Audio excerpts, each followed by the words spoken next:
Minutes 5:30 okay చూడండి మీరు. 45 minutes లోపల మాక్సిమం నేను కంప్లీట్ చేస్తాను. సో త్వరగా నేను వెళ్ళిపోవడానికి నేను ట్రై చేస్తాను. 4 అధ్యాయాలు ఉన్నాయి కాబట్టి. రూతు గ్రంథము 35 మినిట్స్ లో క్లోజ్ చేసినా గానీ మనం ప్రేయర్ అన్ని కూడా చేసుకోవచ్చులేండి. ఓకే, మీ ఇష్టం. అంటే ఓకే 30 మినిట్స్ లోపల లేదా 45 మినిట్స్ లోపలనే నేను ముగించడానికి సిద్ధపడతాను. క్లుప్తంగా వివరించేవారు ధన్యులు, వారు మరలా మరి పిలువబడతారంట. సో కాబట్టి నేను 30 మినిట్స్ లోపల ముగించడానికి సిద్ధపడతాను మాక్సిమం. ఓకే, పవిత్ర గ్రంథంలో, పరిశుద్ధ గ్రంథంలో మరి స్త్రీల గురించి హైలైటెడ్ గా 2 గ్రంథాలు రాయబడినాయి. ఆ 2 గ్రంథాల్లో రూతు గ్రంథం అనేది ఒక గ్రంథంగా ఉంటున్నది. ఈ రూతు గ్రంథాన్ని కానీ మనం చూసినట్లయితే మన నిత్య జీవితంలో అనేక ఒడిదుడుకుల్ని ఎలా ఎదుర్కోవాలి, దేవునితో ఎలా మరి మనము అనుబంధంగా ఉండాలి, దేవుని ఎలా ఆనుకోవాలి, దేవుని ఎలా నమ్ముకోవాలి, ఇవన్నీ చాలా వరకు ఈ రూతు గ్రంథంలో మనము నేర్చుకోవచ్చును. న్యాయాధిపతుల కాలం అయిపోయిన తర్వాత న్యాయాధిపతి కాలం మొదటి వచనాన్ని ఒకసారి చదువుకుందాం. న్యాయాధిపతులు ఏలిన దినముల యందు దేశములో కరువు కలగా యూదా బెత్లెహేము నుండి ఒక మనుష్యుడు తన భార్యను తన 2 కుమారులను వెంటబెట్టుకొని మోయాబు దేశమున కాపురమునుటకు వెళ్ళెను. న్యాయాధిపతులు వెళుతున్న రోజుల్లో కరువు మరి భయంకరమైన పరిస్థితులు సంభవించినప్పుడు మరి బెత్లెహేం ప్రాంతం నుంచి మోయాబు ప్రాంతానికి ఎలీమెలెకు తన కుటుంబం బయలుదేరినట్లుగా మనం మొదటి వాక్యంలో మనం చూస్తుంటున్నాం. అయితే దీని యొక్క కాలాన్ని కానీ మనం కానీ చూసినట్లయితే రూతు గ్రంథం కాలాన్ని క్రీస్తు పూర్వము 1300 కాలం నుంచి 1000 సంవత్సరం వరకు దీన్ని మనము పరిగణలోనికి తీసుకునవచ్చు. చరిత్రకారులు మరి చెప్పినట్లుగాను, మరి వేద పండితులు చెప్పినట్లుగా ఆ కాలాన్ని మనం చూస్తున్నాము. దీని రచయిత వచ్చేసి సమూయేలు అని మనము చెప్పవచ్చును. న్యాయాధిపతి అయిన యెహూదు కాలంలో మరి ఈ రూతు గ్రంథము మనకి మరి చూసినట్లుగా మనం చూస్తున్నాం. కనుక ఈ రూతు మరి ఒక మోయాబిరాలు అయినప్పటికీ దేవునితో మరి దేవుని యొక్క విలువలు తెలుసుకొని, దేవుని యొక్క గొప్పతనాన్ని తెలుసుకొని, దేవునికి ఇష్టకరంగా మారి ఆమె యొక్క మరి పనికిరాని జీవితంలో నుంచి పనికొచ్చే జీవితంగా దేవుడు మార్చబడినాడంటే కారణం ఏంటంటే చాలా గుణగణాలు మనం చూడవచ్చు. అయితే ఎలీమెలెకు తన కుటుంబాన్ని వెంటబెట్టుకొని మోయాబు దేశానికి వెళ్తాడు. ఫస్ట్ ఇంట్రడక్షన్ ఇస్తాను, తర్వాత ఒక్కొక్క అధ్యాయంలో ఒక్కొక్క క్వశ్చన్ చూసుకొని మనం ముందుకు వెళ్దాం. ఎలీమెలెకు అంటే అర్థము దేవుడే రాజు. నయోమి అంటే అర్థము మధురం. కిలియోను అంటే అర్థము బలహీనుడు. మహులోను అంటే అర్థము జబ్బు మనిషి. బెత్లెహేం అంటే రొట్టెల ఇల్లు. మోయాబు అంటే తండ్రి ఎవరు. ఓర్పా అంటే లేడీ. రూతు అంటే సౌందర్యము, స్నేహితుడు, తోడు, ఇవన్నీ వస్తాయి. అయితే ఇక్కడ మనం చూసినప్పుడు ఎలీమెలెకు మొదటి అధ్యాయాన్ని కానీ మనం చూసినట్లే నేను ఈ యొక్క 4 అధ్యాయాలని 4 చిన్న కొటేషన్ తో నేను నేనే విభజించుకున్నాను. అది మీరందరూ అలానే విభజించుకోవాలని, ఆ పేరుతో పిలవాలనేది ఏం లేదు. మొట్టమొదటిగా నేను మొదటి అధ్యాయానికి నేనేం పేరు పెట్టుకున్నానంటే నష్టం అని పెట్టుకున్నాను. 2వ అధ్యాయానికి నేనేం పేరు పెట్టుకున్నానంటే కష్టం అని పెట్టుకున్నాను. 3వ అధ్యాయానికి నేనేం పెట్టుకున్నానంటే సుట్టము అని పెట్టుకున్నాను. 4వ అధ్యాయానికి నేనేం పెట్టుకున్నానంటే పట్టము అని పెట్టుకున్నాను. కాబట్టి ఒక్కొక్క వర్డ్ లో నేను ఆ యొక్క మరి అధ్యాయాన్ని వివరించడానికి నేను మీ ముందుకి మరి బైబిల్ స్టడీ రూపంలో మరి తీసుకొని వస్తాను. మొట్టమొదటిగా కష్టము అన్నప్పుడు కానీ మనం చూసినట్లయితే మొదటి అధ్యాయంలో ఎలీమెలెకు తన కుమారుడు 2 చనిపోతారు. నయోమి, రూతు, ఓర్పా 3 మాత్రమే మిగులుతారు. నిజంగా వాళ్ళ జీవితంలో భయంకరమైన కష్టం రావడం అనేది మరి మొదటి అధ్యాయంలో మనం చూస్తాం. ఎంత నష్టపోతారంటే మగ మరి కష్టపడే వాళ్ళు మరి మగవారు అందరూ కూడా తన కుటుంబంలో చనిపోతారు. ఆ మొదటి అధ్యాయంలో చాలా నష్టాన్ని మనం చూస్తాం. 2వ అధ్యాయంలో కష్టము. ఈ నయోమి, రూతు ఇద్దరికి భయంకరమైన కష్టం వస్తుంది. కనీసము మరి తినడానికి కూడా తిండి లేని పరిస్థితి వస్తుంది. మరి పొలములో పరిగి ఏరుకోవడానికి వెళ్తున్నారంటే చాలా దయనీయమైన పరిస్థితిలో వారిద్దరూ మరి జీవించినట్లుగా 2వ అధ్యాయంలో మనం చూస్తాం. 3వ అధ్యాయంలో మరి మనం కానీ చూసినట్లయితే చుట్టాన్ని మనం చూస్తాం. అంటే చుట్టం అంటే బంధు. వీరికి సమీప బంధువుడైన బోయాజుని మనం చూస్తాం. ఈ బోయాజుని మరి దేవుడు ఒక మంచి ఒక గొప్ప రైతుగా, మనసున్న మహారాజుగా మరి ఆ యొక్క అధ్యాయంలో మనం చూస్తాము. వారి చుట్టాన్ని బట్టి దేవుడు వారికి అన్ని అనుకూలాన్ని చేస్తాడు. 4వ అధ్యాయాన్ని కానీ మనం కానీ చూసినట్లయితే పట్టం అంటే పట్టాభిషేకం అనవచ్చు, లేదా పేరు ప్రఖ్యాతులు కలిగి మరి ఉండుట అని కూడా చెప్పవచ్చు. ఈ 4వ అధ్యాయానికి కానీ వస్తే ఒక మరి పేరు ప్రఖ్యాతులు లేని మరి ఆ యొక్క స్థానం నుంచి దేవుడు పరిశుద్ధ గ్రంథంలో తన పేరును లిఖించటానికి, పరిశుద్ధ గ్రంథంలో తన వంశంలో నుంచి రావటానికి రూతును ఏర్పరచుకున్నాడంటే ఆమెలో ఎన్నో గుణగణాలని, ఎన్నో గొప్ప క్వాలిటీస్ ని మనం చూడవచ్చు.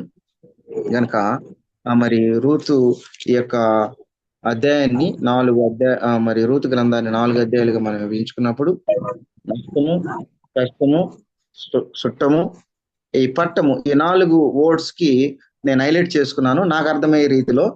మరి మీకు అలానే మీరు దాన్ని విభజించుకోవాలనేది ఏం లేదు. సో కాబట్టి రూతుకు సంబంధించిన మరి ఈ యొక్క గ్రంథాన్ని ఈరోజు మనం బైబిల్ స్టడీ చేయబోతున్నాం.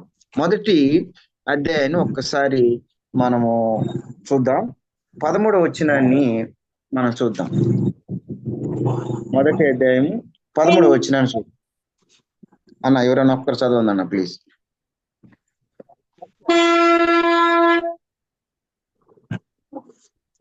రూతు గ్రంథము మొదటి అధ్యాయము 13వ వచనం. వారు పెద్దవారగు వరకు వారి కొరకు మీరు కనిపెట్టుకుందురా?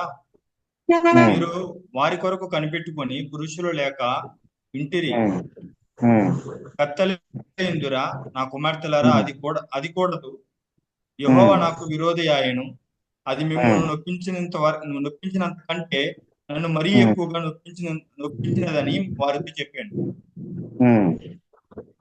నా కుమార్తెలారా, అది కూడదు, యెహోవా నాకు విరోధి ఆయను, అది నొప్పించినదంతకంటే నన్ను మరెక్కువగా నొప్పించిందని వారితో చెప్పాను. ఈ వచనాన్ని మనము స్టడీ చేద్దాం. ఈ వచనాన్ని ఎవరితో పలుకుతున్నారు, ఎందుకు పలకాల్సి వచ్చింది, అసలు దేవుడు మనుషులకి విరోధి అవుతాడా, దేవుని నమ్ముకున్న బిడ్డలకి దేవుడు విరోధి అవుతాడా అనేది మనం డిస్కస్ చేద్దాం. మీ అభిప్రాయాల్ని మరి ఏదైనా మీకు దేవుడు ఏ థాట్స్ ఇచ్చినా కూడా మరి మీరు దాన్ని షేర్ చేసుకోవచ్చు. అది తప్పు రైట్ అనేది కాదు, కానీ ఇన్వాల్వ్మెంట్ అనేది చాలా ఇంపార్టెంట్. 13వ వచనంలో కనిపిస్తున్న సంభాషణ ఎవరి మధ్య జరుగుతుంది? నంబర్ 1, దేవుని నమ్ముకున్న వారికి దేవుడు విరోధి అవుతాడా అనేది ఈ 2 పాయింట్ల గురించి మనం స్టడీ చేద్దాం.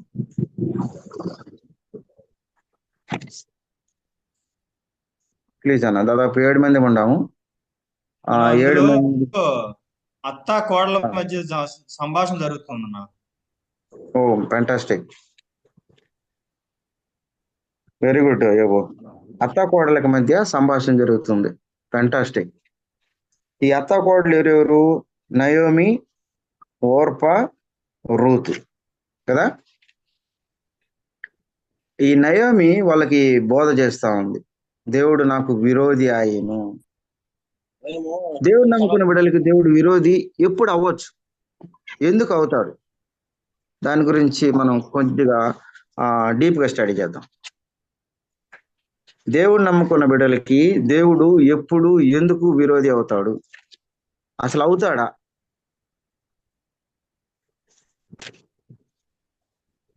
అవుతాడు, చెప్పిన మాట వినకపోతే. జేకే రావును ఒక దెబ్బలో చెప్పినాడు. ఇంకా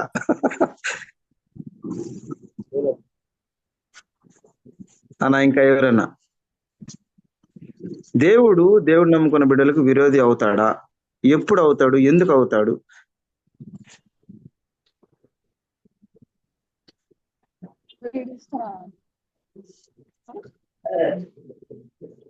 కొంచెం ఇంకా దీని గురించి ఒక 2 minutes. ఆల్రెడీ దగ్గర 10 నిమిషాలు అవుతుంది.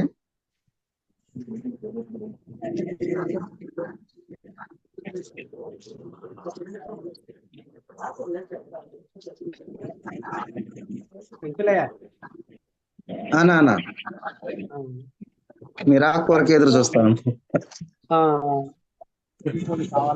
నయోమి దేవుడు తనకు వ్యతిరేకము అయ్యాడని ఆమె భావించుకుంటుంది. అది ఓకే ఆమె ఓకే. భావన మాత్రమే కానీ ఆహాహా. వాస్తవానికి దేవుడు అలా కాడు. Okay okay. దేవుడు తనకు వ్యతిరేకము అయ్యాడని ఆమె భావన. అది ఆ అది నిజం కాదు ఉహుహు. వాస్తవానికి. ఉహుహు. కానీ ఆమె బాధలో, ఆ పరిస్థితుల్లో ఆమె ఆ, అలా ఫీల్ అవుతా ఉంది. ఓకే. అంటే కదా కొన్ని ఆమె భాగాలు నష్టపోయిన దాన్ని బట్టి ఏమన్నా మాటలు పలికిందా? తమిళ? ఓలేసనా?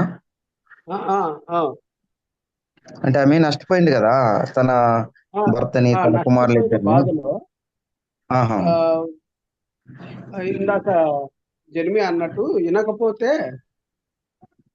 అని ఏదో అన్నాడు చూడు. ఆ, దేవుని మాట వినకపోతే ఓకే ఓకే. అవుతాడు అన్నట్టు. ఆహా. అయితే కొన్ని వాక్య భాగాలు కనుక మనం చూసినట్టయితే ఆ, దీనికి ఎగ్జాక్ట్ యోబు గ్రంథమే. ఓకే.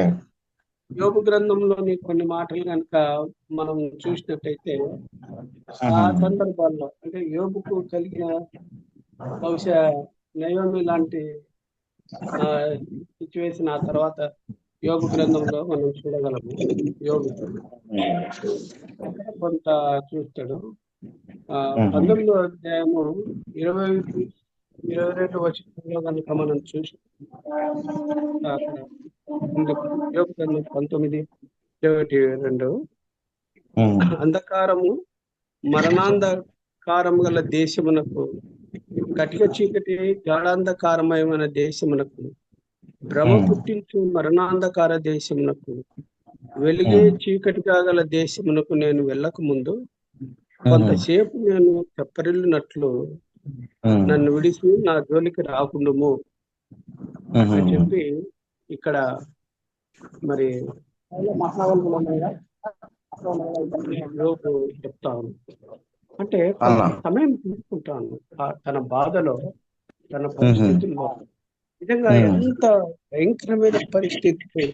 అంధకారము, మరణాంధకారము, కటిక చీకటి గాఢాంధకారము, భ్రమ పుట్టించు మరణాంధకార దేశం, వెలిగే చీకటి గల దేశం నేను వెళ్ళకుండా కొంతసేపు నేను తెప్పరిల్లినట్లు నన్ను విడిచి నా వేలికి రాచింది.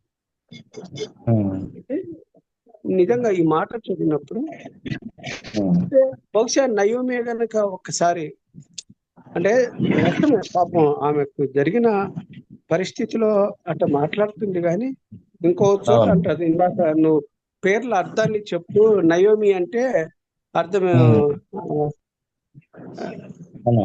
ఏం చెప్పావు తమ్ముడు? మధురం. మధురం. కానీ ఆమె ఇంకో చోట ఇక్కడే అంటది కదా, నేను మారా అని. అంత పరిస్థితిలో ఆమె ఆలోచిస్తా ఉంది.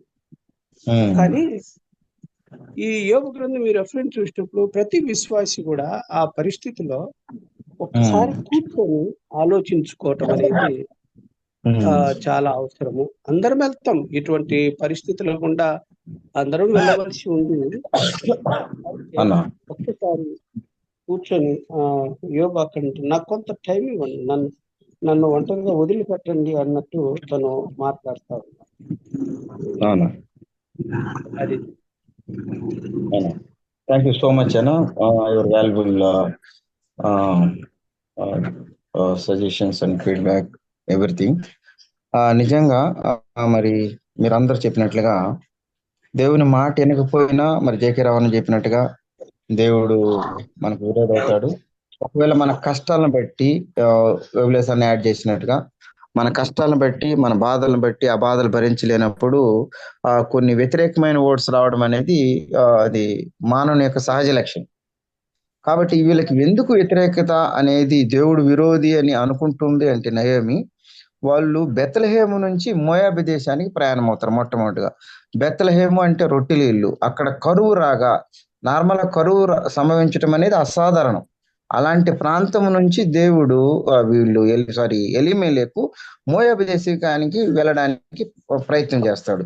ప్రయత్నాన్ని అలాగనే ప్రయాణంగా మలుచుకొని దాదాపు 50 మైళ్ళు ఉంటున్న మోయాబు దేశానికి తన ఫ్యామిలీతో మొట్టమొదటిగా బయలుదేరతాడు. నంబర్ 1, దేవునికి వ్యతిరేకమైన జనాంగం మోయాబీలు. ఆ దేశాన్ని ఇతను సెలెక్ట్ చేసుకోకూడదు, అయితే చేసుకుంటాడు. ఎందుకు ఆ దేశాన్ని సెలెక్ట్ చేసుకుంటాడంటే, ఇతను మరి రాతి విగ్రహములను చెక్కటంలో నేర్పరి, ఎట్ ద సేమ్ టైం మరి లోహ విగ్రహంలో విగ్రహాలను చెప్పగలిగడానికి మంచి నేర్పరిగా ఉంటూ తన పిల్లలిద్దరికి, కిల్లోనికి మహలోనికి ఆ పని నేర్పించి మంచిగా సంపాదించి మంచిగా తన యొక్క జీవితాన్ని గడుపుతూ ఉంటాడు, ఎవరిపైన ఆధారపడుకుంటున్నాడు. ఇలాంటి సందర్భంలో మరి ఒక్కసారి 3 వ్యక్తులు చనిపోయే లోపల, ఒకటి ఆదాయం లేకపోవడము, రెండోది మరి 3 లేడీలుగా నిలబడిపోవడము, ఇవన్నీ జరిగినప్పుడు నయోమికి తన జీవితంలో ఆ మాట రావడము అనేది సహజమేమో అనిపించింది. ఆమె అనుకుంటుంది, ఈ 10 సంవత్సరాల కాలంలో మరి దేవుడు నాకు వ్యతిరేకమైనాడేమో అని అలా అనిపించి మరి తను ఆ మాట మాట్లాడినట్టుగా కూడా మనకి మరి తెలుసుకోవచ్చని అనుకుంటున్నాను. ఏది ఏమైనప్పటికీ అన్నా నేను కొన్ని యాడ్ చేయొచ్చా? ప్లీజ్. ఓకే, ఇప్పుడు మనము ఈ ఓల్డ్ టెస్ట్మెంట్ లోనే ఇజ్రాయెల్ ఐగుప్తు నుంచి ప్రయాణం అయినప్పుడు వాళ్ళు ఎన్నోసార్లు దేవునికి తిరుగుబాటు చేస్తారు. 100%. తిరుగుబాటు చేస్తే నువ్వు మా ఆయన బంగారం, మా నాయనే, నీళ్ళు ఏం తప్పు లేదు అనలేదు దేవుడు. అవునన్నా, అవును. వాళ్ళు ఎక్కడ చేశారో ఆ తప్పుగానే చూపించాడు. దానికి ఎక్కడ పని చేయాలో పని చేసాడు. ఎందుకంటే మన పిల్లలైనా తప్పు చేసినప్పుడు వాడిని ఏం చేయలేదు అనుకో, వాడు 2సారి చేస్తాడు. అవునవును. కాబట్టి పని చేసినప్పుడే వాళ్ళకి ఓహో ఇది చేయటం వల్ల దెబ్బలు పడతాయి అన్న అవగాహన వస్తుంది. సో అట్లాగే దేవుని పిల్లలకు అట్లా చేశాడు. ఫర్ ఎగ్జాంపుల్, ఇప్పుడు యోనా గాని దేవుని చెప్పిన మాట వింటే అసలు ఇదంతా జరిగేది కాదు. వాళ్ళు వచ్చి ఈయన నిద్రపోతే అనేవాళ్ళు కాదు, తీసుకెళ్లి సముద్రంలో వేసేవాళ్ళు కాదు, ఎంత జరిగేది కాదు. కాబట్టి అతను వినలేదు. సో దేవుడు పని చేసే విధానం ఎట్లా ఉంటుందంటే, ఆయన ఇట్లాగా వాళ్ళకి నేర్పించాలి, కొన్ని విషయాలని నేర్పిస్తాడు. మళ్ళీ ఆయన పర్పస్ ఫుల్ఫిల్ అయ్యేదాని కొరకు వంచి తీసుకొస్తాడు అక్కడికి. ఈ క్రమంలో కొన్ని అనుమతిస్తాడు. అది మనం గమనించవచ్చు. ఇప్పుడు ఈ రూతు దీన్ని చూసినప్పుడు వాళ్ళు ఇప్పుడు బెత్లెహేంలో కరువు వచ్చినప్పుడు జనమంతా ఉన్నారు కదా, వీళ్ళకైనా కరువు వచ్చింది. సో ఇప్పుడు మనము శ్రమల్లో ప్రభు కోసం నిలబడటం కూడా నేర్చుకోవాలి. కొత్త నిబంధనలు అంటాడు ఆ మాట. సో మనము కృపను ఎరిగిన తర్వాత, so we should know how to live for the lord in time of difficulties. So అప్పుడు వాళ్ళు అట్లా కాకుండా వెంటనే దానికోసం అని దాని నుంచి విడుదల పొందాలన్న ఉద్దేశంతో వాళ్ళు ప్రయాణం చేశారు మోయాబ్కి. ఒకవేళ వాళ్ళు మోయాబ్కి వెళ్ళడం దేవుని చిత్తం అయితే, ఎందుకు కానాన్లో ఉన్నటువంటి ఆ 7 జాతుల్ని, అన్ని జనులైన 7 జాతుల్ని ఖాళీ చేయించాడు? వాళ్ళతో కలిసి ఉండకూడదా అని చెప్పాడు కదా వచ్చేటప్పుడు. సో కాబట్టి వాళ్ళతో మీరు సాంగత్యం చేయొద్దు అన్నాడు.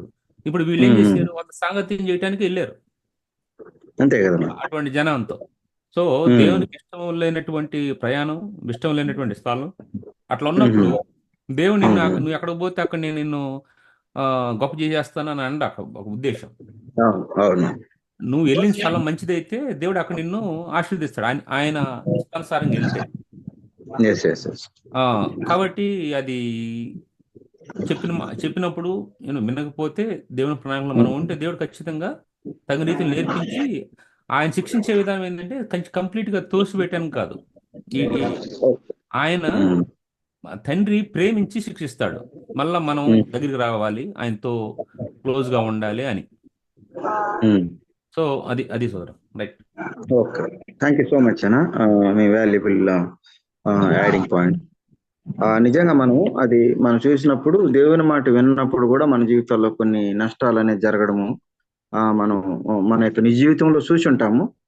మరి నయోమి జీవితంలో కూడా చూసినట్లయితే మరి దేవునికి ఎక్కడైతే వ్యతిరేకమైన జనాంగం అంటున్న ఆ ప్రాంతాన్ని సెలెక్ట్ చేసుకోవడము, అక్కడికి వెళ్ళడము, మంచిగా ఉండడము, కొన్ని రోజుల తర్వాత వాళ్ళకి భయంకరమైన ఇబ్బందులు రావడం ఇవన్నీ చూసినాం. కాబట్టి మనం ఇప్పుడు నేర్చుకోవాల్సింది ఏంటంటే, దేవునికి మనం ఎక్కడైతే ఏదైతే మరి ప్రాంతానికి వెళుతున్నా, ఏదైతే ప్రదేశానికి వెళుతున్నా, ఏదైతే పరిచయకి వెళుతున్నా, ఏదైతే ఉద్యోగానికి వెళుతున్నా, మొట్టమొదటిగా మనము దేవుని పైన ఆధారపడి ఆయన పర్మిషన్ తీసుకొని మనం కానీ బయలుదేరితే అది మనకు శ్రేయస్కరంగా ఉంటది అనేది మరి మొదటి అధ్యాయంలో మనము నేర్చుకోగలిగింది. మనం మరి దేవుడు మనకు నేర్పిస్తున్న పాఠం అనేది మనం చూడగలుగుతాము. మొదటి అధ్యాయాన్ని నేను ఒక్క పాయింట్ లో నేను చెప్పాను కదా మీకు, నష్టం అనే దాని గురించి నేను మొదటి అధ్యాయాన్ని కంప్లీట్ దాన్ని బయటికి తీసుకురావాలని అనుకుంటున్నాను. రెండో అధ్యాయంలో నేను సింప్లిఫై చేసుకున్నది ఏంటంటే కష్టం. రెండో అధ్యాయంలో కష్టం అనే మాట ఎందుకు మరి మనం దాన్ని సెలెక్ట్ చేసుకున్నాను నేనంటే 9వ వచనం ఒకసారి చూద్దాం. రెండో అధ్యాయము 9వ వచనం, 7వ వచనం సార్.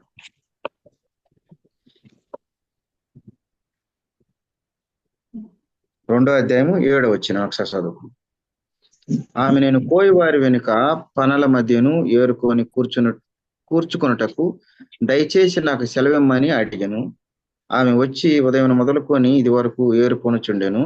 కొంతసేపు మాత్రము ఆమె ఇంట కూర్చొనినని వాడు చెప్పాను. ఈ సందర్భము మరి ఇద్దరు వ్యక్తుల మధ్య జరుగుతున్నది. ఆ ఇద్దరు వ్యక్తులు ఎవరు, మరి ఈమె ఎవరు సేలు ఎన్నుకోవడానికి వచ్చింది, ఎందుకు రావాల్సి వచ్చింది ఈమె ఇదే ప్లేస్ కి? ఎవరైనా మీ అమూల్యమైన మరి వాల్యుబుల్ పాయింట్ ని యాడ్ చేయండి. ఎవరితో ఈమె సంభాషిస్తున్నది, ఎందుకు ఇదే ప్లేస్ కి ఈమె రావడం జరిగింది, ఈమెకుంటున్న పరిస్థితి ఏంది ఈ వచనాన్ని కానీ మనం చూసినట్లయితే?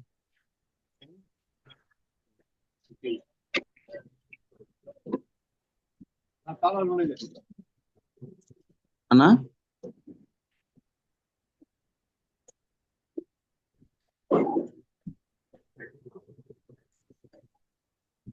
అన్నా 7వ వచనం ఎవరితో మాట్లాడుతుంది ఈమె, ఎవరు పొలంలోనికి వచ్చింది, ఏ పరిస్థితిలో ఈ పొలంలోనికి రావడం జరిగింది? ఇది రూతు మాట్లాడుతూ ఉంది సోదరా. అన్నా ఎవరితో? అక్కడ పని వాళ్ళతో, అక్కడ సూపర్వైజర్ తో మాట్లాడుతుంది. అక్కడ పొలంలో ఉంటాడు, మాట్లాడుతూ ఉంది. సో అది బోయాజ్ పొలం, ఆ పొలంలో పని చేయడానికి పర్మిషన్ ఇవ్వమంటుంది. అది ఓకే. సో ఈ వచనాన్ని మనం కానీ చూసినట్లయితే, ఈ రూత్ అనే ఆమె మోయాబు రాజు కుమార్తె. ఆ రోజు మోయాబీలు టైంలో రాజులో అధికారము, యాజకత్వము రెండు ఒకరి చేతిలో ఉండే మోయాబీల టైంలో. ఈ మోయాబు రాజు కుమార్తె రూతు. ఈ రూతు వచ్చేసి ప్రధానమైన పూజారి. ఎవరికి పూజారిగా ఉంటుందంటే ఆ దేవత పేరు ఏమోష్. దేవత పేరు కేమోష్ దేవతకి ఏమి ప్రధానమైన పూజారిగా ఉంటుంది.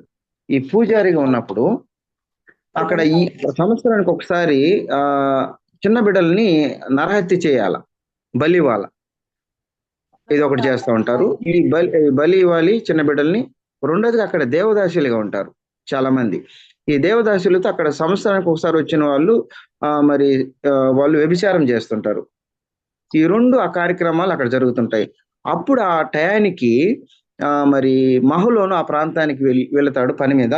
వెళ్ళినప్పుడు అతని మెడలో లాకెట్ అనేది ఒకటి చూస్తుంది. చూసి 10 ఆజ్ఞల లాకెట్ అతను చూసి అది ఏంటి అని అడిగినప్పుడు మహలోను అప్పుడు దేవుని గురించి బ్రహ్మాండంగా వివరిస్తాడు. ఆ 10 ఆజ్ఞలు వివరిస్తున్నప్పుడు ఆ 10 ఆజ్ఞలు 2 ఆజ్ఞలు ఈమెని చాలా ఆకర్షిస్తాయి.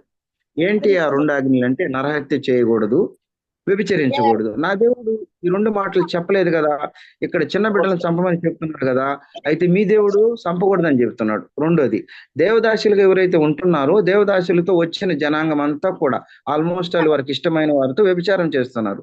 ఈ 2 మా దేవుడు చెప్పలేదు, మీ దేవుడు చెప్పినాడు అని అప్పుడు దేవుని గురించి ఆలోచించటం తెలుసుకొని రూతు ఈ రూతు నిజమైన దేవుడు మీ దేవుడే అని అప్పుడు ఆమెకి అక్కడ రక్షణ బీజాలు పడినట్టుగా మనం చూస్తున్నాం. అంటే ఒకప్పుడు ఉన్నత స్థానంలో ఉంటున్న ఈమె, ఒకప్పుడు రాజకుమార్తెగా ఉంటున్న ఈమె ఈ 2వ అధ్యాయానికి వచ్చి మనం చూసినప్పుడు ఆమె పరిగి ఏరుకొనటానికి సిద్ధపడిందంటే ఆమె కమిట్మెంట్స్ నిజంగా ఆమెకి సెల్యూట్ చేయాలి. అంటే ఒక ఉన్నత స్థానాన్ని వదులుకొని దేవుని కోసము మరి తెగింపు కలిగి పరిగి ఏరుకోవడానికి మరి వచ్చిందంటే, మరి ఈ రోజుల్లో మనం కానీ ఒక ఉన్న స్థానం నుంచి ఒక మెట్టు దిగాలంటేనే మనకు ఒక రకమైన ఫీలింగ్ ఉంటది. అయితే దేవుని కొరకు కట్టుబడి ఏదైతే మన సందర్భాలని తారుమారు అయినప్పటికీ కూడా మనం ఒక మెట్టు దిగి దేవుని కోసం మరి నిలబడడానికి రూత్ మన నిజ జీవితంలో పాఠం నేర్పించినట్టుగా మనం చూస్తాము.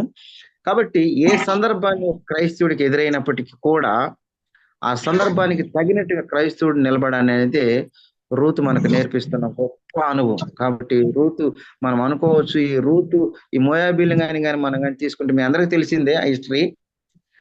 మరి అలాంటి హిస్టరీ మళ్ళీ నేను చెప్పడానికి నేను ఇష్టపడడం లేదు. మరి దేవునికి వ్యతిరేకమైన విగ్రహారాధన చేస్తుంటారు, మరి వ్యభిచారం చేస్తుంటారు, నరహత్య చేస్తుంటారు. అది వాళ్ళ కామన్ అనిపిస్తుంది. ఇలాంటి భయంకరమైన స్థితిలో నుంచి వచ్చి దేవుని నమ్ముకొని దేవుని కొరకు నిలబడిందంటే నిజంగా రూతు ఆ గొప్ప క్వాలిటీస్ లో ఒక క్వాలిటీ అని నేను చెప్పవచ్చు. పరిగి ఏరుకుంటూ తన జీవితాన్ని గడపడానికి సిద్ధపడిందంటే నిజంగా తన జీవితంలో ఒక గొప్ప పాఠాన్ని దేవుడు నేర్పిస్తూ ఉన్నతమైన స్థానానికి దేవుడు తీసుకెళ్ళడానికి ఇష్టపడినట్టుగా నేను అనుకుంటున్నాను. నిజంగా మరి ఈ 2వ అధ్యాయంలో కానీ మనం చూసినట్లయితే కష్టం వచ్చినప్పుడు మన పరిస్థితి ఏంది? కష్టం వచ్చినప్పుడు ఖచ్చితంగా మనము దేవుణ్ణి ఆనుకోవాలనేది దేవుడు రూతు ద్వారా మనకు నేర్పిస్తుంటున్న మరి గొప్ప అనుభవమైన తన యొక్క నిజ జీవితంలో జరిగిన సందర్భాన్ని దేవుడు మనకు చూపిస్తున్నాడు. కాబట్టి కష్టం వచ్చినప్పుడు ఖచ్చితంగా మనము ఏ స్థితికైనా మనం దేవుని కొరకు నిలబడాలనేది మరి వచనంలో మనం నేర్చుకుంటున్నాము. 3వ అధ్యాయానికి మనం వెళ్దాం. నా టైం దాదాపు ఒక 20 నిమిషాలు అయిపోయింది. ఒక 10-15 నిమిషాలు నేను ముగించడానికి నేను సిద్ధపడతాను. 3వ అధ్యాయం. 3వ అధ్యాయానికి నేను పెట్టుకున్న పేరు ఏంటంటే అన్న మీరు ఒక 5-10 మినిట్స్ ఎక్కువైనా పర్లేదు, కానీ అంటే నాకు టైం అయిపోద్ది, నేను ఫస్ట్ వెళ్ళిపోతున్నా. చూడు, ఇప్పుడు మీరు ఇవి కొంచెం చేసి మళ్ళీ ఎప్పుడో చేస్తారో డిస్కషన్ తెలియదు. సో అదే 4 అధ్యాయాలు అయితే చేస్తానన్నా. మీరు ఇప్పుడు త్వరగా అని చేసి మనము దాన్ని ఆ చెరుకు గాడిని పిండి ఉప్పిప్పు చేయలేదు అనుకో, రసం అంతా వేస్ట్ అయిపోద్ది కదా. సరే సరే. సో కాబట్టి మీరు ఇంకెప్పుడైనా వాళ్ళు అవకాశం ఇచ్చినప్పుడైనా కూడా, ఇప్పుడు మీరు 4 అధ్యాయాలు ఒకే దాంట్లో అంటే మీకు దాంట్లో ఉన్న మధ్యన ఆస్వాదించలేరు. సో అదే ఇది కొంచెము మీరు చేయండి, దాని గురించి మంచిగానే బాగానే ఉంటది. ఓకే ఓకే, సరేనా సరే అనమాట. అదేమి కంపల్సరీ ఏం కాదు, మీకు రైట్ అండి, రైట్. 3వ అధ్యాయానికి వద్దాం. నేను పెట్టుకున్న పేరు ఏంటంటే చుట్టం. ఒక వచనాన్ని మనము చదువుదాం. 3వ అధ్యాయంలో మీరేం చెప్పారు నేర్చుకునే దాని విషయంలో బ్రదర్? 2వ అధ్యాయంలో అది లెర్నింగ్ పాయింట్ ఏది చెప్పారంటున్నారు? లెర్నింగ్ పాయింట్ ఏంటంటే 2వ అధ్యాయంలో మనం నేర్చుకోవాల్సిన రూతుని మనం తీసుకుంటే, కష్టంలో దేవుని కొరకు నిలబడడం ఏ స్థితి వచ్చినప్పటికీ. ఆమె ఒక ఉన్నతమైన స్థానంలో ఉండి కూడా దేవుని నమ్ముకొని మరి కష్టాలు అనుభవిస్తూ దేవుని కొరకు నిలబడగలిగింది. అవునవును అన్న, ఒకవేళ ఈ సిచ్యువేషన్ మనకు వస్తే మనం నిలబడగలమా? అదే కష్టాల్లో కష్టపడడం నేర్చుకుంది, కష్టాల్లో కష్టపడడం నేర్చుకున్నది, కష్టాల్లో దేవుని కొరకు నిలబడడం నేర్చుకున్నది. అవునవును. మరి యవన కాలంలో దేవుని కొరకు నిలబడడం నేర్చుకున్నది. అవునవును. వృద్ధాప్యంలో తన అత్తను మరి పోషించడానికి, సంరక్షించడానికి తన యొక్క జీవితాన్ని త్యాగం చేసింది. తన యవనాన్ని అంతటిని కూడా మరి మరి దేవుని కొరకు మరి ఎక్కడ కూడా దేవుని పేరు చెడిపోకుండా, దేవునికి మరి ఎక్కడ కూడా చెడ్డ పేరు తేకుండా దేవుని తను నమ్ముకున్న దానికి దేవునికి భయంకరంగా నిలబడింది అన్న అనేది నేను అనుకుంటున్నాను. అవును, కష్టంలో ఉన్నప్పుడు కష్టాన్ని చూసుకొని నీరసిల్లిపోకుండా ఆ కష్టంలో మనం ఎట్లా పైకి రావాలి, కష్టపడి పని చేయాలి అనే దాని గురించి ఒక థాట్ కదా అది. సామెతలు అంటాడు కదా, సోమరి ఎందాక పండుకుంటావు, ఎందాక అది అంటాడు కదా, కాళ్ళు ముడుచుకొని ఉంటావు అని అంటాడు. సో అవునన్నా. కష్టపడి పని చేయటం అనేది దానివల్ల మనము ఈ కష్టాల్లో నుంచి కూడా కొంత బయటకు రావచ్చు అనేది. Okay, right. అవునండి. ఆ. అన్న 3వ అధ్యాయానికి నేను పెట్టుకున్న పేరు చుట్టము. దీన్నే మన వాడుక భాషలో బంధువు అనొచ్చు, లేఖనాల ప్రకారం కూడా బంధువు అనొచ్చు. 3వ అధ్యాయము 9వ వచనం నుంచి 11వ వచనం ఎవరైనా ఒక్కరు చదవండి అన్న. 3వ అధ్యాయము 9వ వచనం నుంచి 11వ వచనం.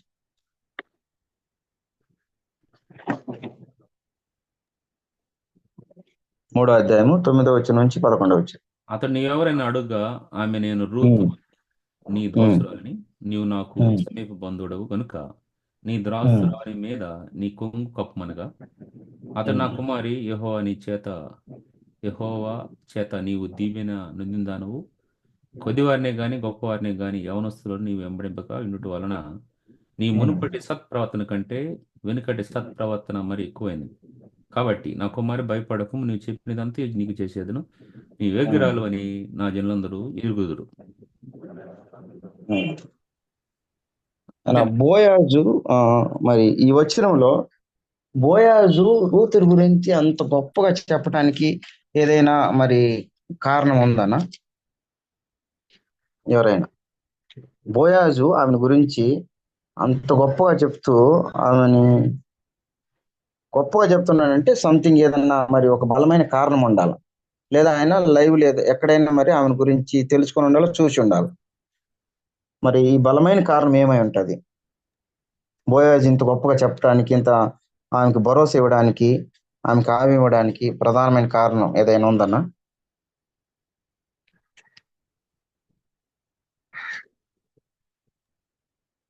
ఎవరు మాట్లాడలేదు కాబట్టి నేను మాట్లాడతాను. మాట్లాడానా? ఇప్పుడు 10వ వచనంలో చూడండి, నా కుమారి యెహోవా నీవు చేత నీవు దీవెన నొందాను. కొద్ది వారినే గాని గొప్ప వారినే గాని నీ యవనస్తులు నీవు వెంబడింపక. ఇది అది చాలా గొప్ప విషయం అన్నమాట. ఇప్పుడు స్తోత్రం. చెప్పేవాళ్ళు చెప్పేవాళ్ళు ఉన్నప్పుడే వినటానికి ఇష్టపడరు. చెడగొట్టడానికి చెప్పినట్టు ఫీల్ అయిపోతూ ఉంటారు. ఆ తల్లిదండ్రులు పిల్లలు చెప్పినప్పుడు కానీ, మళ్ళా తల్లిదండ్రులకి వాళ్ళ పైన ఎవరైనా అధికారులు చెప్పినప్పుడు కానీ అట్లా ఆలోచిస్తారు. కానీ ఇక్కడ ఈమెకి భర్త లేడు, అక్కడ ఉంది ఒక ముసలామె వాళ్ళ అత్త. అయినా కూడా తన యవన స్థితిని బట్టి తను ఎక్కడ కూడా మిస్బిహేవ్ చేయలేదు. దానికి అవకాశాలు చాలా ఉన్నాయి పాపం చేయటానికి, కానీ అది చేయలేదు. తను దేవుని ద్వారా కంట్రోల్ చేయబడతా వచ్చింది. తన అత్త కూడా చాలా అండర్ సబ్జెక్షన్ తో ఉండింది. ఇంకొకటి, ఈ దినాల్లో కూడా చూస్తూ ఉంటాం, ఎంతో మంది కుటుంబాలని పాడు చేసుకుంటూ ఉంటారు. కొంచెం డబ్బున్నవాడు కొంచెం మంచి బట్టలు వేసుకొని, కొంత ఏదో అది హైర్ తీసుకున్న బండో ఏదో తీసుకొని అట్లా వెళ్ళినా కూడా వీడేదో పెద్ద అన్నట్టుగా ఫీల్ అయిపోయి వాడికి ఫ్లాట్ అయిపోతా ఉంటారు. అట్లా జరుగుతూ ఉంటాయి, అది అన్ని చోట్ల జరుగుతూ ఉంటది. కాబట్టి మాకు అప్పుడు ఒక అతను ఉండేవాడు. అతను కనపడిన బిల్లు తానే చెప్పేసి ఒకరిని తీసుకొచ్చేవాడు. సో వాళ్ళు కూడా అది వినేసి చూసేసి వస్తారు ఇట్లా. సో అట్లాగేమి ఈమె అట్లా ఆశపడి ఇది చేయలేదు. తనకంటూ ఒక క్రమం ఉంది, కొన్ని గోల్స్ ఉన్నాయి. అది తను దేన్ని ఏం చేయాలో ఏం చేయకూడదు అని ఉంది. ఆ ప్రకారం వెళ్తుంది. కానీ outer things didn't influence her, inner thing influenced her. అది బయట ఉన్న విషయాలు తనేమి ప్రభావితం చూపలేదు, కానీ తనకు లోపల ఉన్నటువంటి దేవుడే తన మీద ప్రభావితం చూపాడు, తనకే లోబడు. ఇంకొకటి, మునుపటి సత్ప్రవర్తన ఇది నుంచి మాట్లాడేటప్పుడు, ఇంతకు ముందు భర్త ఉన్నప్పుడు, సమృద్ధి ఉన్నప్పుడు ఎట్లా ఉందో, ఆ తర్వాత పరిస్థితులను మారిన తర్వాత కూడా తన ప్రవర్తన అట్లాగే ఉంది. కానీ ఇక ఎక్కడ కూడా తెగించి ఏది చేసినట్టుగా, మీ దేవుని నమ్ముకుంటే ఇట్లా జరిగింది, ఉన్నవాడు పోయాడు, ఇక అసలు ఎవరు లేరు, మగ దిక్కోళ్ళు లేరు, ఇట్లా అనుకొని ఇక నా యవనం అంతా పోతే నా బ్రతికేంది అని అనుకొని ఇష్టానుసారంగా చేయలే తను. అప్పుడు ప్రవర్తన కంటే ఇప్పుడు ఇంకా బాగుందంట ప్రవర్తన. ఇది చాలా మిస్ అవుతా ఉంటది విశ్వాసుల్లో. పెట్టుకుంటారు విశ్వాసాన్ని, పరిస్థితులు అన్ని బాగుంటే అద్భుతంగా ఉంటది ప్రవర్తన. కొంచెం తేడా అనుకో, అనిలు కూడా నిలలేరు వీళ్ళ ముందు. సో వాళ్ళే అసలు వాళ్ళని డామినేట్ చేస్తారు. ఆ విధంగా ఉంటుంది మన వాళ్ళ పరిస్థితి. అది సోదరా. ఓకే, గ్రేట్ అన్న, థ్యాంక్ యూ అన్న. ఇంకెవరన్నా మరి మీ వాల్యుబుల్ పాయింట్స్ యాడ్ చేయండి అన్న ప్లీజ్. ఈ వచనంలో మనం చూసినప్పుడు మరి బోయాజు రూతుని ఇంతగా గొప్పగా చెప్పడానికి కారణం, మరి రూతులో చూసిన గొప్ప గుణలక్షణం ఏమై ఉంటుంది? ఓబులేస్ అన్న.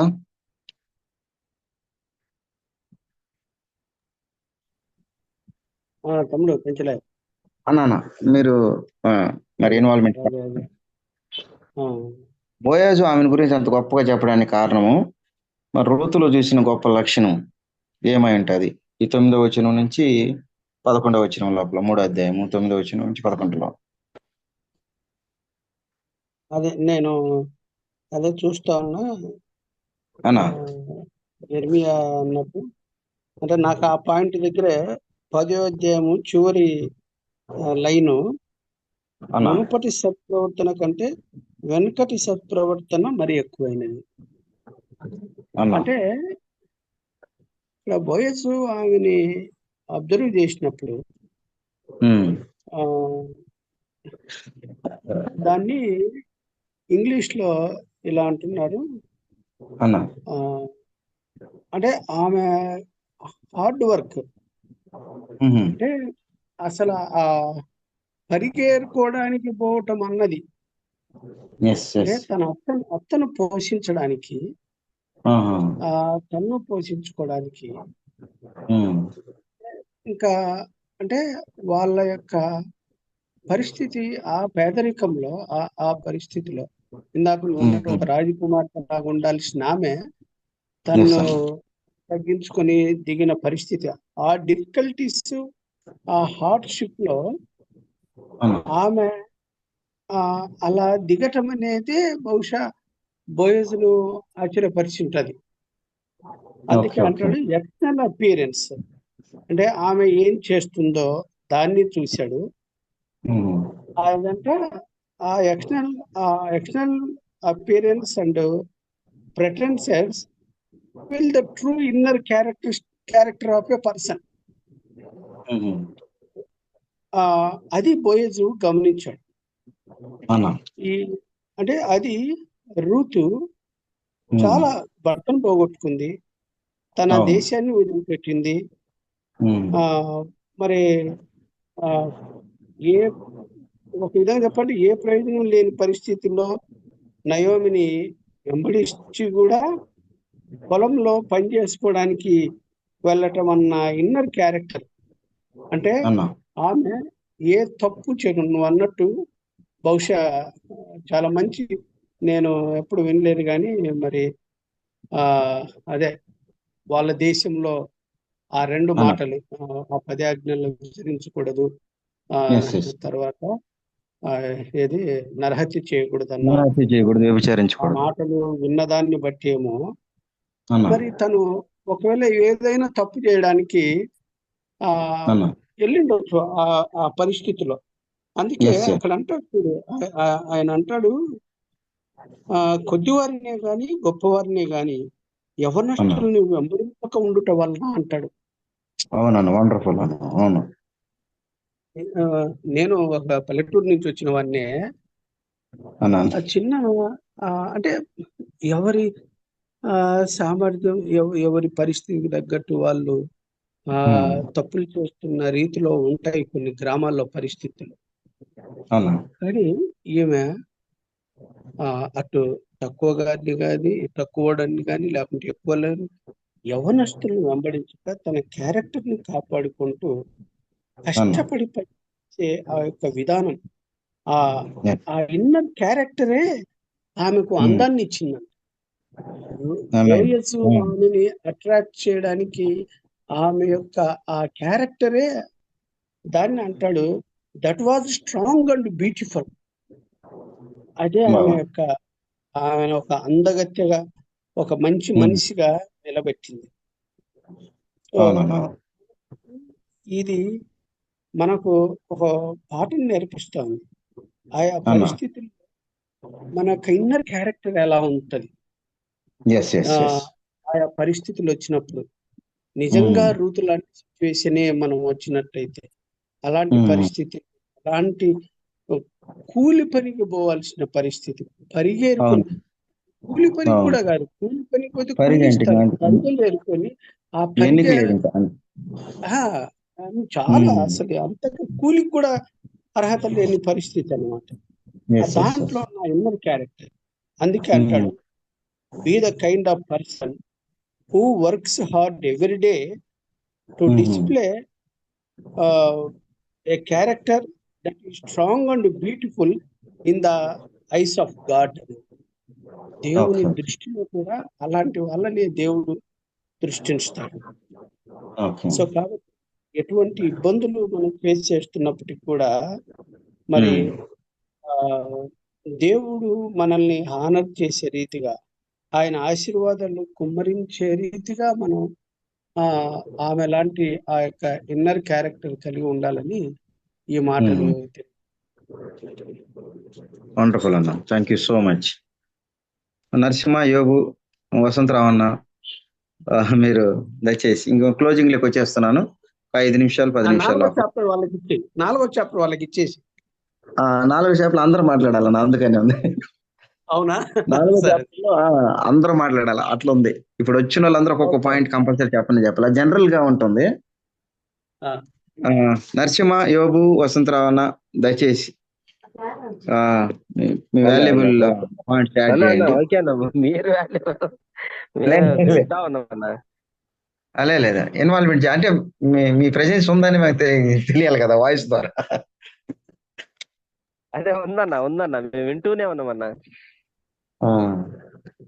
మీరేమైనా యాడ్ చేయగలుగుతారా?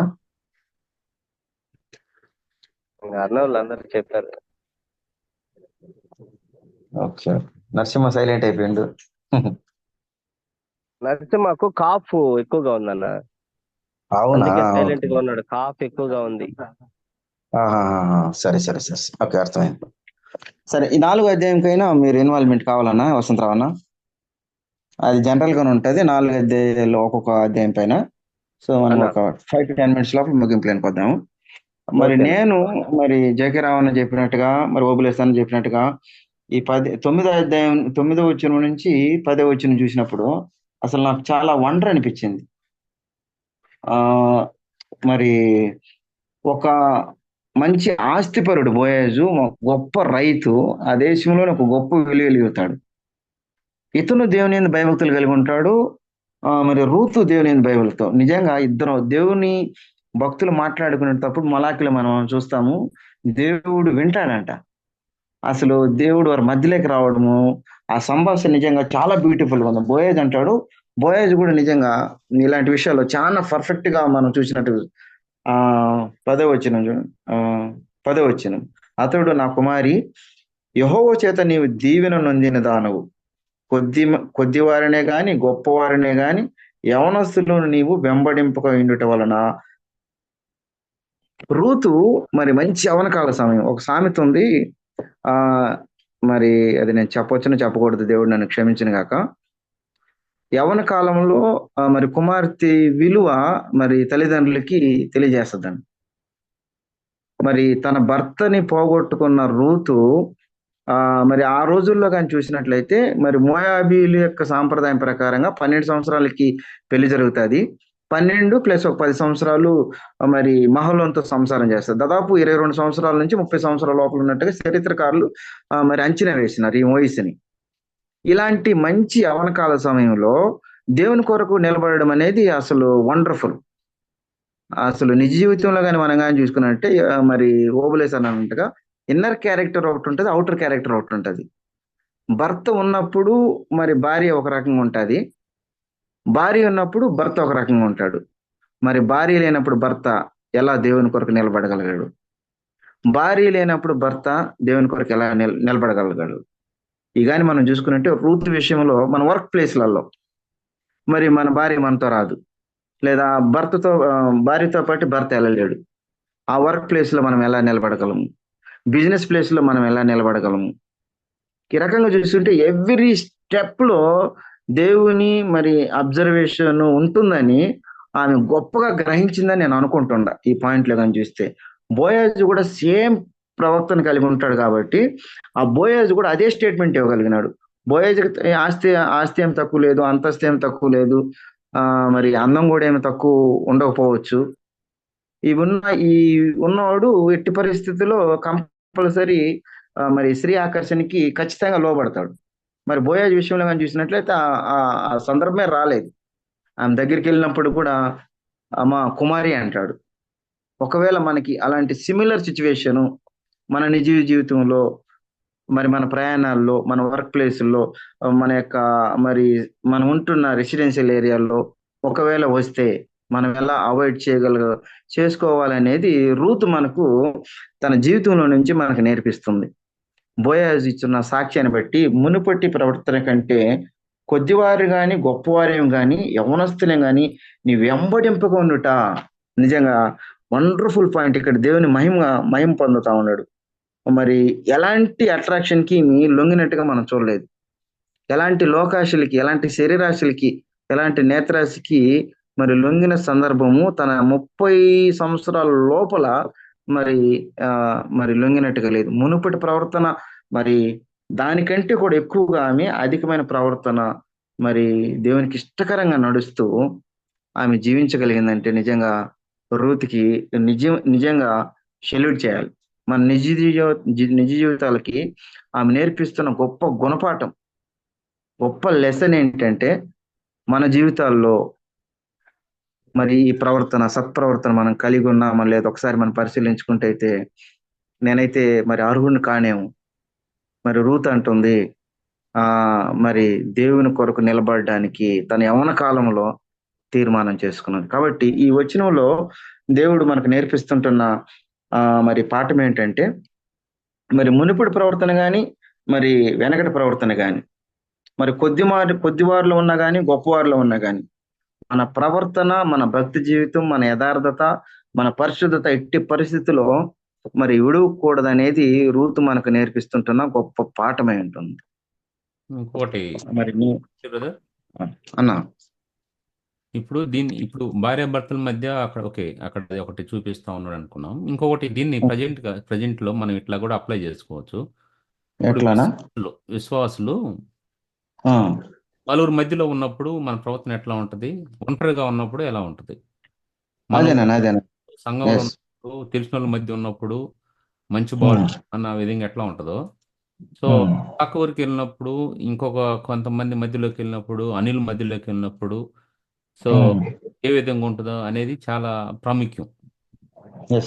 ఇప్పుడు యోసేపు ఇంట్లో ఉన్నప్పుడు ఎట్లా ఉన్నాడో, ఆ ఐగుప్తు దేశం మారింది, ప్రజలు మారారు, వాళ్ళు అక్కడ ఉన్నటువంటి యజమానులు ఎవరైతే ఉన్నారో వాళ్ళు మారారు, అందరు మారారు.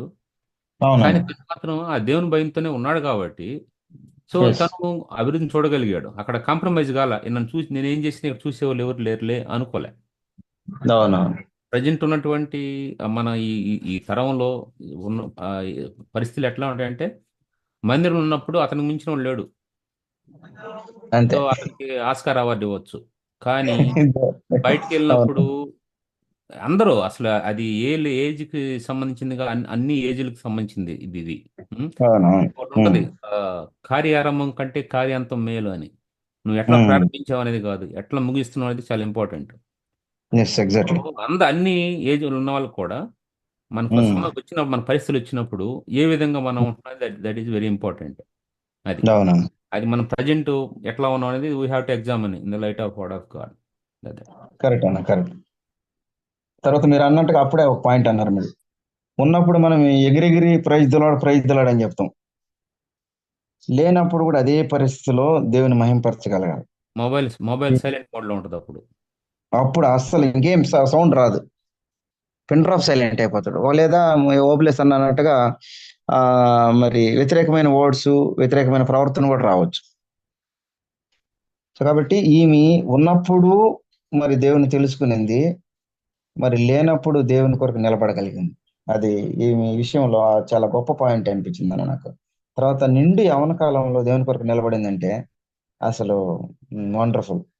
ఈ రోజుల్లో కూడా మనం మరి ఒడిదుడుకుల్లో మన ఆధ్యాత్మిక జీవితం మనము అనకూడదు, మరి పర్సనల్ గా నన్ను నేను ఇన్వాల్వ్మెంట్ చేసుకుంటే దేవుని కొరకు నిలబడలేని పరిస్థితులు ఉన్నాయి. మరి రూతు విషయంలో మనం చూస్తే అది మనకు అందరికి కూడా నేర్పిస్తున్నాడు దేవుడు.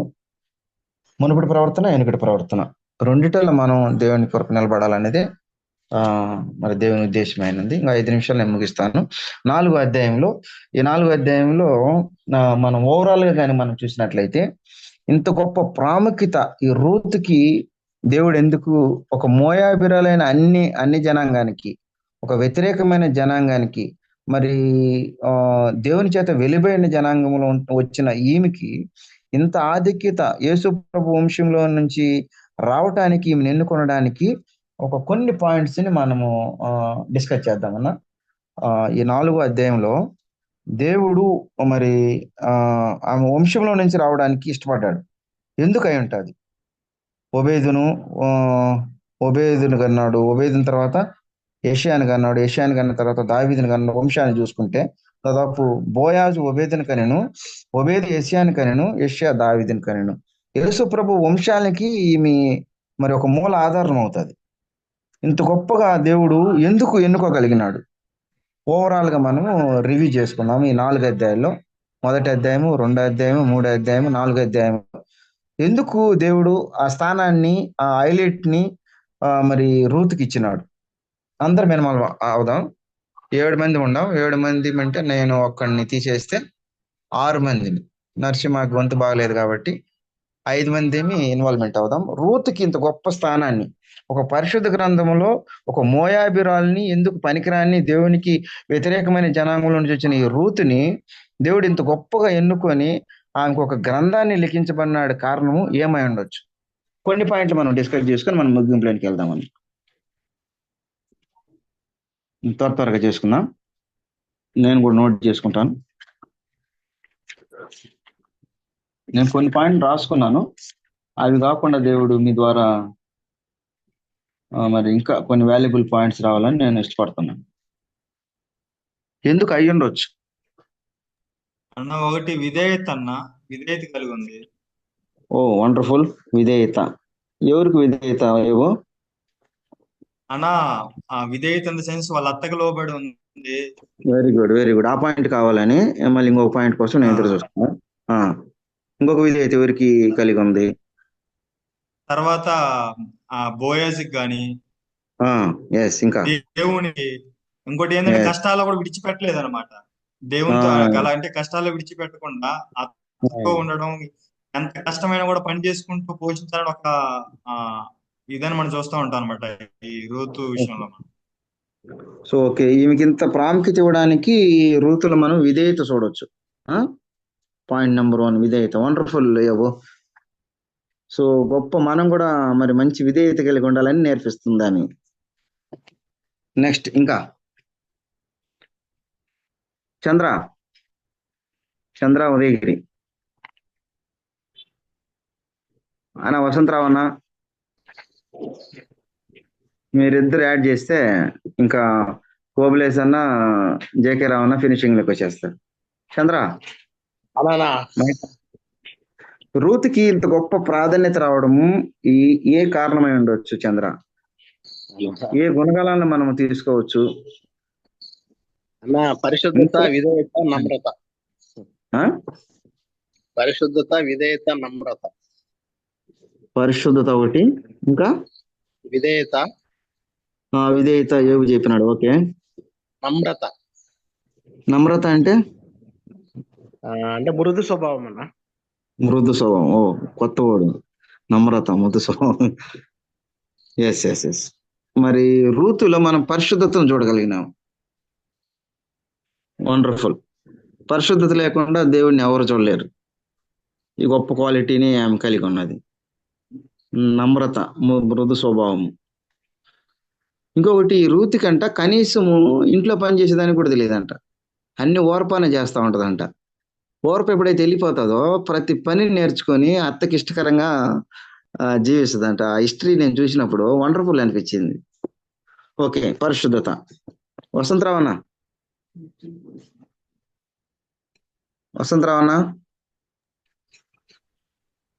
అన్నా వసంత అన్న చెప్పే ముందు నేను ఒకటి యాడ్ చేస్తాను. Please please. గొంతు బాగలేదని చెప్పినారు, అందుకనే నేను డిస్టర్బ్ చేయలే మిమ్మల్ని. అంటే మత్తయి సువార్త 5వ అధ్యాయం 5వ వచనంలో ఆహా. ఇక్కడ యేసుక్రీస్తు ప్రభు వంశావళి గురించి వివరిస్తూ ఇక్కడ ఇద్దరు స్త్రీల గురించి రాయబడ్డది అనమాట. Okay. Solomon the father of Boaz whose mother was Rahab. ఉహుహు. అంటే బోయేజ్ యొక్క తల్లి రహాబు. రహాబు. Oh okay.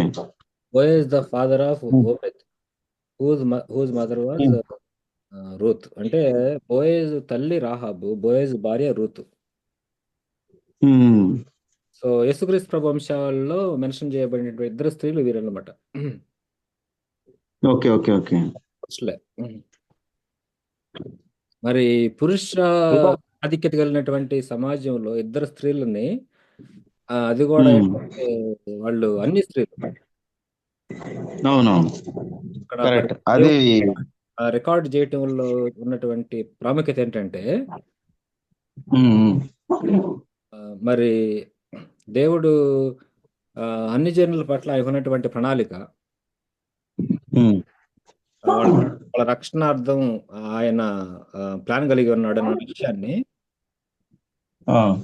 అప్పుడే ఆయన క్రియారూపకం దాల్చాడు. తర్వాత ఈ విషయం మత్తయి సువార్తలో రికార్డ్ చేయడం జరిగింది. Okay okay. కాబట్టి గాడ్ దేవుడు లోకం ఎంతో ఉన్న విషయంలో ఆయనకు ఏ భేదం లేదు, అందరూ పాపం చేసిన విషయంలో ఎస్పెషల్లీ యూదులు మాత్రమే రక్షణ అనేటువంటి ఫిలాసఫీలు ఉండే వాళ్ళకి మరి ఇక్కడ వీళ్ళ పేర్లు మెన్షన్ చేయడం ద్వారా లేదంటే వాళ్ళని దేవుడు ఎన్నుకోవడం ద్వారా ఒక ప్రణాళిక ఉంది. Okay okay. Wonderful wonderful Narasimha, thank you.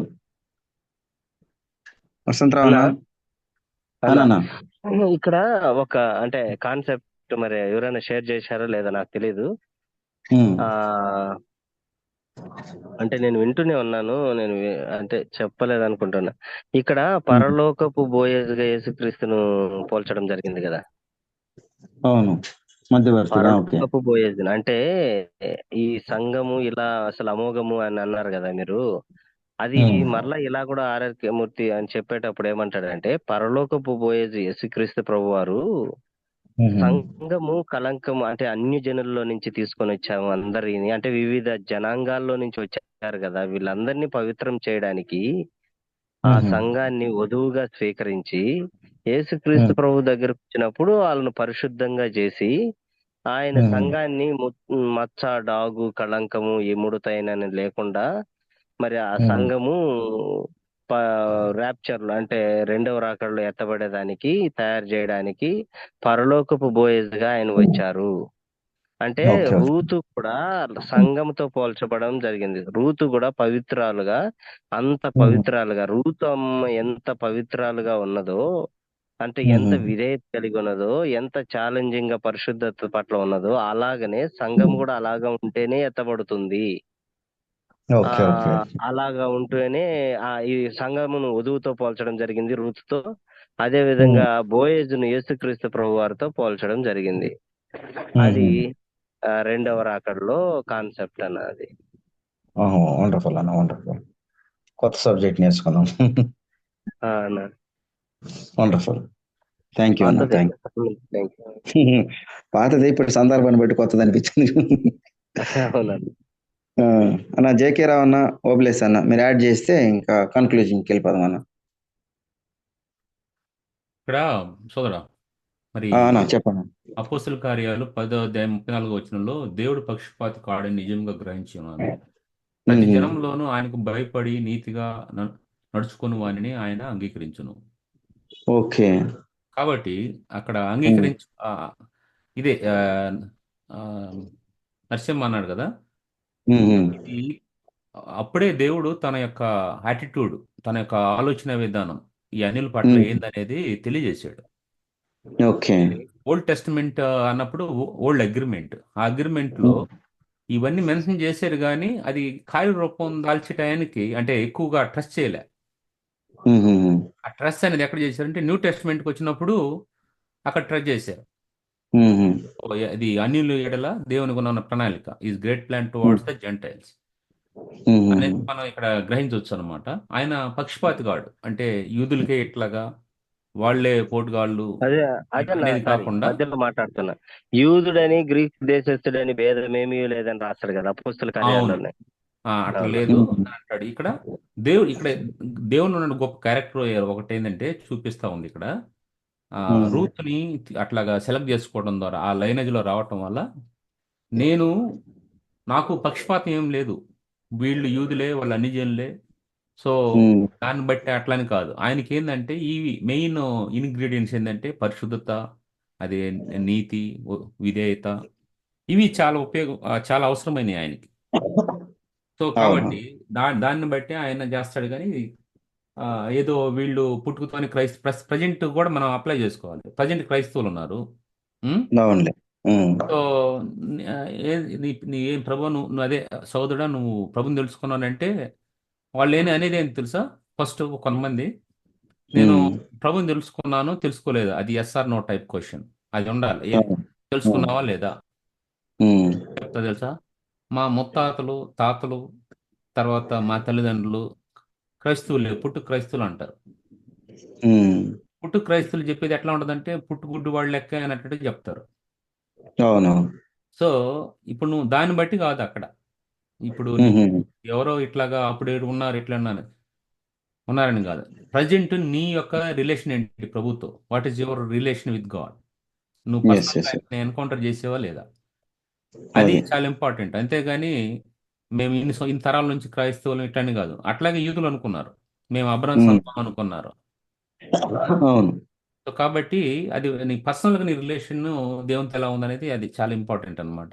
ఇప్పుడు ఉన్నటువంటి ఈ క్రైస్తవ కుటుంబాలు చెప్పబడుతున్న వాళ్ళు ఫస్ట్ మొట్టమొదటిగా వాళ్ళు ప్రభువుని తెలుసుకోవాలి.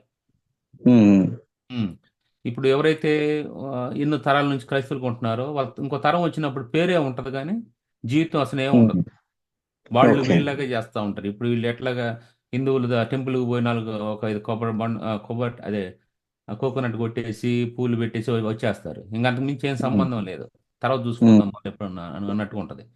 సో వీళ్ళు పడింది చర్చికి వస్తారు, జస్ట్ మళ్ళీ వెళ్ళిపోతారు అంతే. ఇంకా అంతకు మించి పెద్ద సంబంధం ఏమి ఉండదు. సో ఆ బ్రాండ్ కాదు కావాల్సింది, నీకు వ్యక్తిగతంగా ఏం తెలుసుకున్నావు నువ్వు దేవుడి నుంచి. So what is for you, that is important అనమాట. సో ఇది మనం తెలుసుకోవాలి.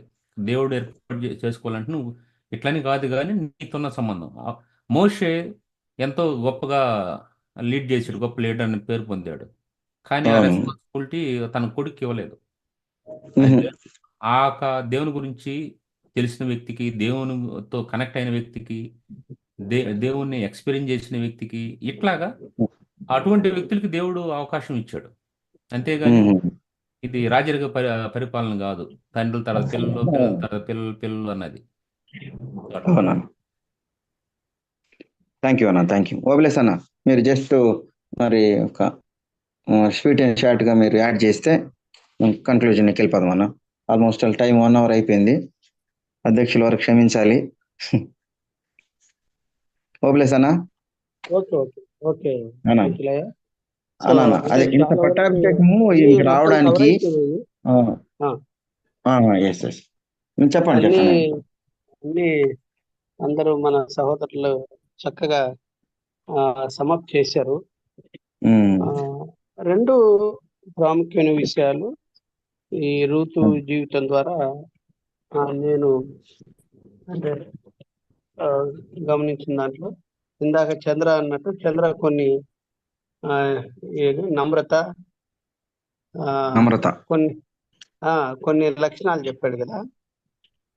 సో నేను ఇక్కడ ఈ రూతు గ్రంథంలో అంటే ఈ టోటల్ ఎస్పెషల్లీ ప్రత్యేకించి రూతు, బోయజు, నయోమి, ఈ 3 జీవితాల్లో ప్రాముఖ్యంగా ఉమ్, ఈ ఈ వ్యక్తుల మధ్య ఉన్న దయ, ప్రేమ, వాటి ఓకే. ఫలితాలు. ఉమ్, అది ఇంకా మనం టైం లేదు అంతగా గురించి. దయ, ప్రేమ, ఓకే ఓకే వీళ్ళు ముగ్గురు షేర్ చేసుకున్న విషయాలు దయా, ప్రేమ. ఆ ముగ్గురి విషయంలో ఓకే ఓకే. అవి ప్రాముఖ్యంగా ఇక్కడ మనం గమనించగలము. ఉమ్, రెండవ ముఖ్య అంశం ఏంటంటే, అన్ని జనాంగంలో నుంచి మోయాబిరాలైన ఈ రూతు ఉమ్, యెహోవా దేవుణ్ణి అంటే వీళ్ళ నయోమి ద్వారానైతేనేమి, లేకుంటే ఆ కుటుంబం ద్వారా, ఉమ్, బహుశా నువ్వు అన్నట్టు తన భర్త ధర్మశాస్త్రాన్ని తెలియజేసిన విధానం ఎలా అయితేనేమి, యెహోవా దేవుణ్ణి తెలుసుకుంది. యెహోవా అవును. దేవుని తెలుసుకొని విశ్వసించి ఆ దేవుని ప్రజలతో ఒకరు కావాలని ఇష్టపడి వచ్చింది. ఉమ్, అదే ఇంకొక ఆమె ఓర్ప వెళ్ళిపోయింది. అసలు బహుశా ఆమె కూడా వినింటదేమో, ఈ దేవుని గురించి, యెహోవా దేవుని గురించి వినిండొచ్చు, ఆ కుటుంబంలో అవునవును వినిండొచ్చు. అవును. కానీ ఆవిడ ఉమ్, ఒకటి అవ్వాలని ఆవిడ అనుకోలే. కానీ ఈమె ఉమ్, యెహోవాను విశ్వసించి దేవుని ప్రజల్లో ఒకటి కావాలనుకొని ఆమె వచ్చింది. ఆమె హృదయాన్ని దేవుడు చూశాడు. ఉమ్, సో దేవుని ఉమ్, రాజ్యంలో ఆమెకు ప్రవేశం దొరికింది. అంత మాత్రమే కాదు, దావీదుకు ప్రభువైన యేసయ్య వంశావళిలో ఆయనకు యేసయ్యకి పూర్వ జనని అయింది అని చెప్పి ఒక చోట నేను చదివాను అన్నమాట. సో ఈ రీతిగా ఓకే ఓకే. ఈ పుస్తకంలోని ఈ ప్రాముఖ్యమైన ఈ అంశాలు,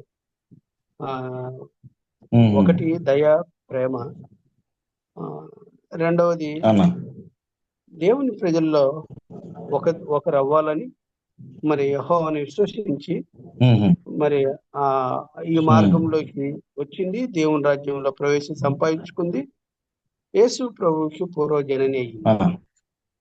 అది. అవునవును. థ్యాంక్ యూ సో మచ్ అన్న. సో నిజంగా చాలా వండర్ఫుల్ 4వ అధ్యాయాన్ని నేను మాట్లాడకుండా మీ అందరూ మాట్లాడి నన్ను బాగా ఎంకరేజ్ చేసినారు. అసలు బైబిల్ స్టడీని తీసుకోవడానికి అర్హుని కాదు, అయినప్పటికీ నన్ను ఎంకరేజ్ చేయడానికి దేవుడు మరి మీ ద్వారా నాకు ఇచ్చిన సమయాన్ని బట్టి దేవుని నేను కృతజ్ఞుడిని.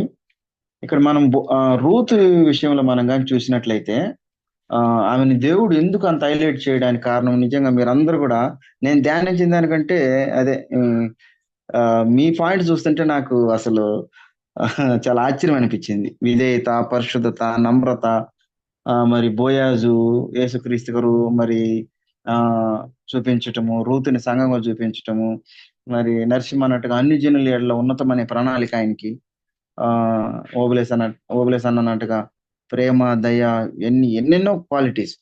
అయితే నిజంగా ఇవన్నీ కూడా ఇంపార్టెంట్. సో మరి దేవుడు నాకు బయలుపరిచిన ఒకే ఒకటి వచనాన్ని నేను చూసి నేను ముగింపులోనికి వస్తాను. మొదటి అధ్యాయము 16వ వచనం అన్న, ఎవరైనా ఒక్కరు చదవండి అన్న ప్లీజ్, ముగిచేస్తాను. రూతు గ్రంథము మొదటి అధ్యాయము 16వ వచనం, 17వ వచనం, 2 వచనం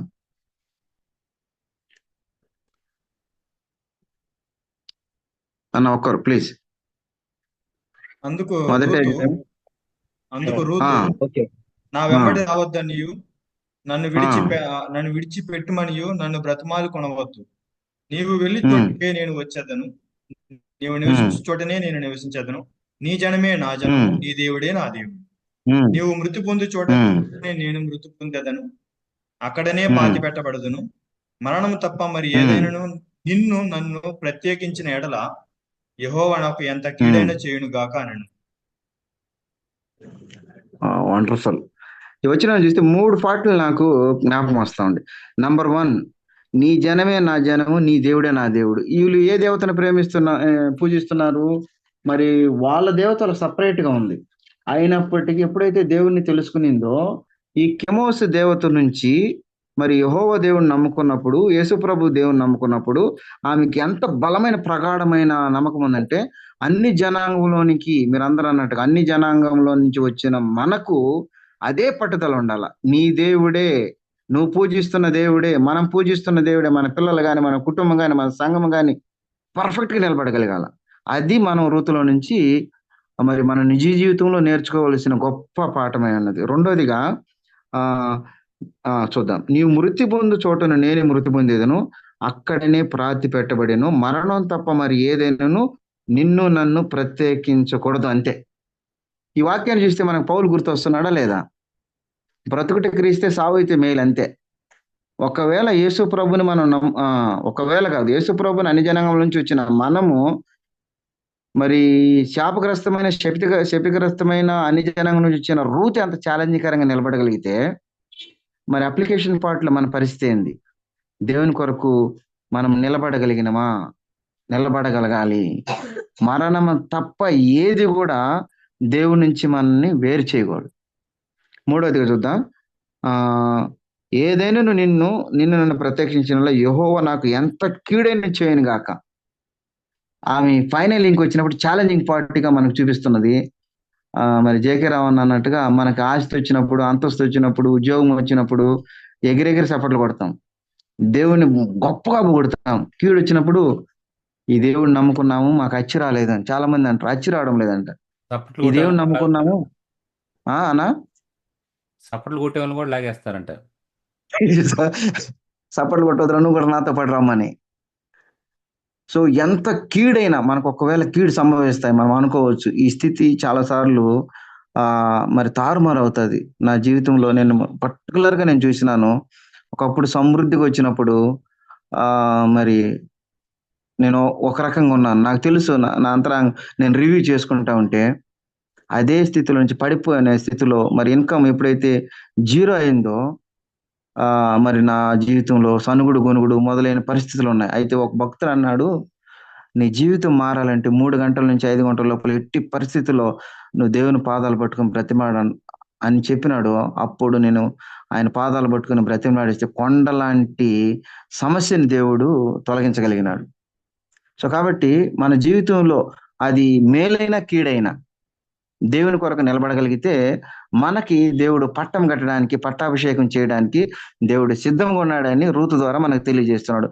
ఒక అన్ని జనాంగం నుంచి వచ్చిన రూతుకి అంత ఛాలెంజింగ్ ఉంటే, దేవుని ఇన్ని రోజులు నమ్ముకొని మనం దాదాపు మరి ఈ సంఘటన జరిగి క్రీస్తు పూర్వం 1300 సంవత్సరంలో జరిగిన సంఘటన 2024 సంవత్సరంలో దేవుడు మనకి మరొకసారి రివ్యూ చేస్తున్నాడు. కారణం ఏంటంటే ఆ రోజుల్లో కూడా నా కొరకు ఈ రీతిగా నిలబడగలిగినారు. 2024 సంవత్సరంలో నీ పరిస్థితి ఏందని అప్లికేషన్ పార్ట్లో దేవుడు మనల్ని అడుగుతున్నాడు. కాబట్టి రూతులాగా మనం కానీ నిలబడగలిగితే కనీసం ఒక్క అక్షరమైన మరి దేవుడు మన కొరకు అనేక విషయాలు చెప్పడానికి దేవుడు సిద్ధంగా ఉన్నాడు. కనుక మరి రూతు విషయంలో దేవుడు చేసిన గొప్ప మేలు, ఆమె జీవితంలో అప్ అండ్ డౌన్స్, ఆమె జీవితంలో ఎన్నో ఒడిదుడుకులు, ఆమె జీవితంలో మరి ప్రతిదీ కూడా దేవుడు ఆమెకి తోడుగా నడిపించాడు. కాబట్టి మనం కూడా రూతులాగా నిలబడగలిగినట్లయితే దేవుడు ఖచ్చితంగా మనకు కూడా పట్టాభిషేకం చేయడానికి దేవుడు సిద్ధంగా ఉన్నాడు. దేవుడి బైబిల్ స్టడీని మన కొరకు దీవించి ఆశీర్వదించిన గాక. అధ్యక్షులు వారు మమ్మల్ని క్షమించాలి, దాదాపు 1 అవర్ పైన అయింది. బైబిల్ స్టడీ కాబట్టి అప్ అండ్ డౌన్స్ ఉంటాయి. నార్మల్ మెసేజ్ ఏంటి ముగించిందును, క్షమించండి. మరి అవకాశం ఇచ్చిన మీ అందరికీ నా హృదయపూర్వక వందనాలు. మరి ఏఎఫ్సి కొరకు నేను ప్రతినిత్యం ప్రార్థనలకు జ్ఞాపకం చేసుకుంటున్నాను. నా కొరకు కూడా మీరు ప్రార్థన చేయాలని మిమ్మల్ని అందరిని హృదయపూర్వకంగా మనవి చేసుకుంటున్నాను. Thank you so much. Thank you so much అన్న. మరి యువర్ వాల్యుబుల్ టైం ఈరోజు బైబిల్ స్టడీని దేవుడు చక్కగా మాట్లాడినందుకు థ్యాంక్స్ తెలియజేస్తున్నాం. ఏఎఫ్సి తరఫున